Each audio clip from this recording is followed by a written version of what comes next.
বিশ্ব সংবাদে আপনাদের স্বাগত। সংবাদের শুরুতেই শিরোনাম, পরে বিস্তারিত। শুরুতে জানিয়ে দেব, বেঞ্জামিন নেতানিয়াহুকে আর ক্ষমতায় দেখতে চায় না ইসরায়েলিরা, চলছে বিক্ষোভ। জানিয়ে দেব, খান ইউনুসে ইসরায়েলি গণহত্যা, এবার মুখ খুলল জাতিসংঘের মহাসচিব।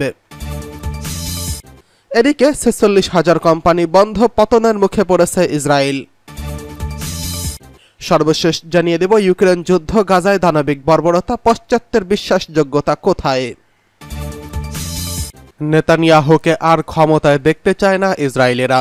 গাজা যুদ্ধে একের পর এক ব্যর্থতার সঙ্গী হয়েছে ইসরায়েলি প্রধানমন্ত্রী বেঞ্জামিন নেতানিয়াহুর। তারপরও গো ধরে বসে রয়েছেন তিনি। ফিলিস্তিনের স্বাধীনতাকামী যোদ্ধাদের সঙ্গে কোনো যুদ্ধবিরতির প্রস্তাবে রাজি না হওয়া, গাজা যুদ্ধ বা জিম্মি মুক্তির সংকটের সমাধান ঘটছে না। এবার খোদ ইসরায়েলের ভেতরেই এই নিয়ে অসন্তোষ মারাত্মক আকার ধারণ করেছে।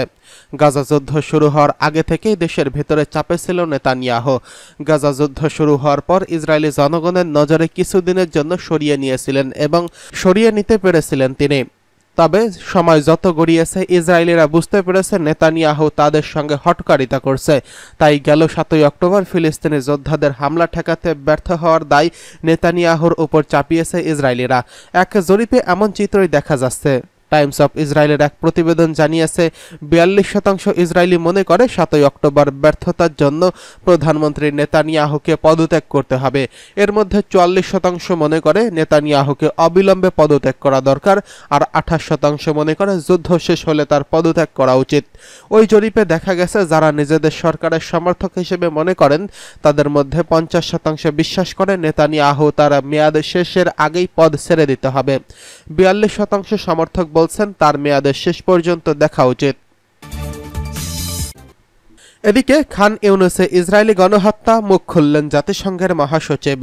গাজা উপত্যকার খান ইউনুসে আল মাওয়াসি এলাকায় বাস্তুচ্যুত ফিলিস্তিনিদের জন্য একটি মানবিক অঞ্চল মনোনীত করা হয়েছিল।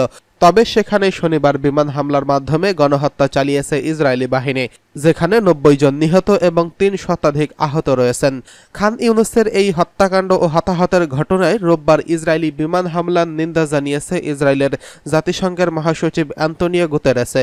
গাজার কোথাও এখন নিরাপদ নয়, বিষয়টি স্পষ্ট করে এক বিবৃতিতে গুতেরেসে বলেছেন, বাস্তুচ্যুত নিরীহ ফিলিস্তিনিদের অবস্থান সহ একটি ঘনবসতিপূর্ণ এলাকায় ইসরায়েলি হামলায় বড় ধরনের হতাহতের ঘটনায় আমি বিশ্ববাসী এবং আমি মর্মাহত এবং দুঃখহত। বিবৃতিতে জাতিসংঘের মহাসচিব হামলায় শিশু, নারী ও বেসামরিক নাগরিকদের হত্যার তীব্র নিন্দা জানান। সেই সঙ্গে গাজায় অবিলম্বে যুদ্ধবিরতি এবং বন্দি মুক্তির জন্য গুতেরেসে তার দাবি পুনর্ব্যক্ত করে বলেছেন, যুদ্ধ অবশ্যই শেষ হওয়া উচিত। গাজা স্বাস্থ্য মন্ত্রণালয় জানিয়েছে, রোববার ইসরায়েলি হামলায় ৯০ জন নিহত এবং ৩ শতাধিক আহত হয়েছেন। স্থানীয় স্বাস্থ্য কর্তৃপক্ষের মতে এই নিয়ে ৩৮,৫৮৪ জন ফিলিস্তিনি নিহত হয়েছে, যাদের বেশিরভাগই নারী ও শিশু। এছাড়া আহত হয়েছেন ৮৮,৮৮১ জন। এদিকে ৪৬,০০০ কোম্পানি বন্ধ, পতনের মুখে পড়ছে ইসরায়েল। ইসরায়েলি প্রধানমন্ত্রী বেঞ্জামিন নেতানিয়াহুকে একটি পতনশীল সরকার হিসেবে উল্লেখ করেছে দেশটির হিব্রু ভাষার সংবাদ মাধ্যম মারিভ। গণমাধ্যমটি জানিয়েছে, গাজায় আগ্রাসন চালাতে গিয়ে ইসরায়েলের অর্থনীতিতে ধ্বংসাত্মক প্রভাব পড়েছে এবং অধিকৃত অঞ্চলে ৪৬,০০০ ইসরায়েলি কোম্পানি বন্ধ হয়ে গেছে। আল মায়াদিন সহ আন্তর্জাতিক গণমাধ্যমগুলো জানাচ্ছে, ইসরায়েলের ঝুঁকি ব্যবস্থাপনা কোম্পানি কোফেস বিডিআই এর পরিচালক ইয়োয়েল আমির গতকাল মারিফকে দেওয়া এক সাক্ষাৎকারে জানিয়েছেন, গাজা যুদ্ধ শুরু থেকে অধিকৃত অঞ্চলে ৭৭% ব্যবসা প্রতিষ্ঠান বন্ধ হয়ে গেছে। বন্ধ হয়ে যাওয়া প্রতিষ্ঠানগুলোর মধ্যে ৩৫,০০০ ছিল ছোট আকারের, যেগুলো সর্বোচ্চ ৫ জন কর্মচারী দিয়ে পরিচালিত হতো। এমনকি চলতি বছরের শেষ নাগাদ ৬০,০০০ ইসরায়েলি কোম্পানি বন্ধ হয়ে যাবে বলে আশঙ্কা প্রকাশ করেছে কোফেস বিডিআই সিও। ইসরায়েলি সূত্রের বরাত দিয়ে মেহের নিউজ জানিয়েছে, দখলকৃত অঞ্চলে বিভিন্ন বাণিজ্যিক খাত, বিশেষ করে শিল্প, পর্যটন, কৃষি এবং সেবা খাতে ব্যাপক ক্ষতি হয়েছে। অঞ্চলগুলোতে এখন বিদেশি পর্যটক নেই বললেই চলে। ফাঁস হওয়া তথ্য অনুসারে ইসরায়েলি কোম্পানিগুলো খুব কঠিন চ্যালেঞ্জের মুখোমুখি। চ্যালেঞ্জগুলোর মধ্যে রয়েছে শ্রমের ঘাটতি, বিক্রয় হ্রাস, সুদের হার, পরিবহন ও কারিগরিক সমস্যা, কাঁচামালের ঘাটতি এবং যুদ্ধ কবলিত অঞ্চলে কৃষি জমিতে প্রবেশাধিকারের ঝুঁকি এবং সেই সঙ্গে ক্রমবর্ধমান অধিগ্রহণ খরচ।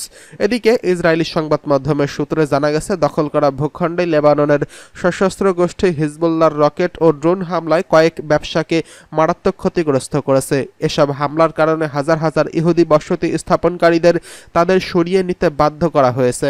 হিজবুল্লাহর সঙ্গে উত্তেজনা বৃদ্ধির ফলে লেবাননের সঙ্গে যে কোনো পূর্ণমাত্রা যুদ্ধ ইসরায়েলের অর্থনীতিকে পতনের অতল গহ্বরে নিয়ে যাবে বলেও উদ্বেগের সৃষ্টি হয়েছে। মারিভের প্রতিবেদন অনুসারে হিজবুল্লাহ সম্প্রতি তাদের হুদহুদ ড্রোন সাহায্যে ধারণ করা ভিডিওর মাধ্যমে দেখিয়েছে যে তারা ইসরায়েলের জ্বালানি অবকাঠামো যেমন তেল শোধনাগার ও গ্যাস ট্যাঙ্কগুলোতে যেই ধরনের আক্রমণ করতে পারে। অন্যদিকে ইয়েমেনিরা সামরিক বাহিনী ও হুতিদের নৌ অভিযান ইসরায়েলের অর্থনৈতিক ধ্বংসে বেশ গুরুত্বপূর্ণ ভূমিকা রেখেছে। ইসরায়েলি সূত্র মতে, হুতিদের হামলার ফলে দেশটির প্রধান বন্দর ইলাতের রাজস্ব উল্লেখযোগ্যভাবে কমে গেছে। 2023 সালে 7 অক্টোবর থেকে পশ্চিমা দেশগুলোর পূর্ণ সমর্থন নিয়ে ইসরায়েলি শাসক গোষ্ঠী ফিলিস্তিনিদের অসহায় ও নিপীড়িত জনগণের বিরুদ্ধে গাজা উপত্যকা ও পশ্চিম তীরে ব্যাপক গণহত্যা শুরু করেছে। অন্যদিকে গাজায় ফিলিস্তিনি প্রতিরোধ সংগঠনগুলো লেবানন, ইরাক, ইয়েমেন, সিরিয়ার অন্যান্য সশস্ত্র গোষ্ঠী ঘোষণা করেছে যে তারা দখলদার ইসরায়েলি সরকারের কাছ থেকে এসব অপরাধের মূল্য আদায় করবে।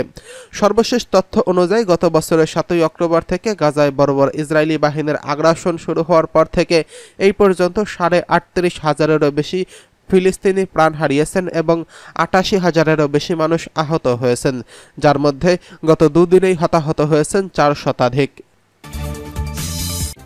এদিকে ইউক্রেন যুদ্ধ, গাজায় দানবিক বর্বরতা, পশ্চাত্যের বিশ্বাসযোগ্যতা কোথায়?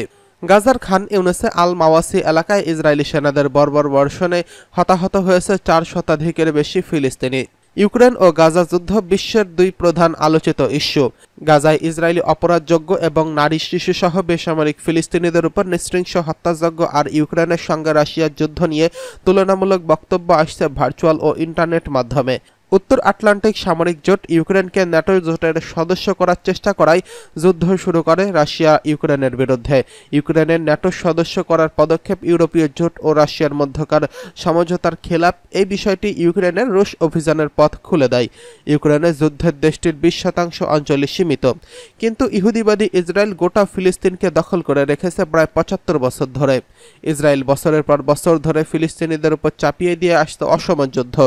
এই বিষয়ে পুইয়ান নামের এক ব্যক্তি সামাজিক যোগাযোগ মাধ্যম এক্সে লিখেছেন, রাশিয়া কখনো ইসরায়েলের মতো যুদ্ধ গড়েনি, ইউক্রেনও কখনো গাজার মতো অবরুদ্ধ ছিল না।